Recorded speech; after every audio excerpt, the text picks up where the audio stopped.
এই শসা গাছ এটা হচ্ছে গত এই যে ঈদের সময় আসার পর লাগাইছিলাম। দেখেন মাশাআল্লাহ এই রে কাঁচান একটা শসা কত বড় হয়েছে দেখছেন। এই চিনি আনছে কি রে? চিনি লাগবে না, লা ছোলা না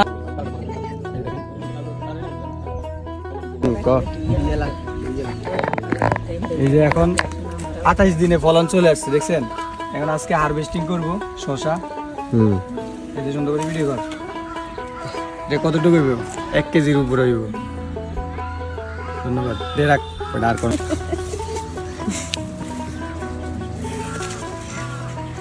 ওই যে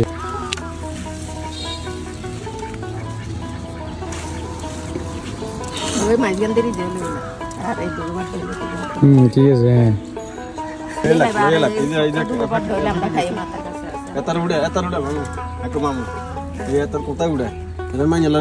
দেখেন 28 দিনের ফলন এগুলা। বাবরে সোরা যে আইতরে মামু ইগুন দিলে সই ঠিক আছে।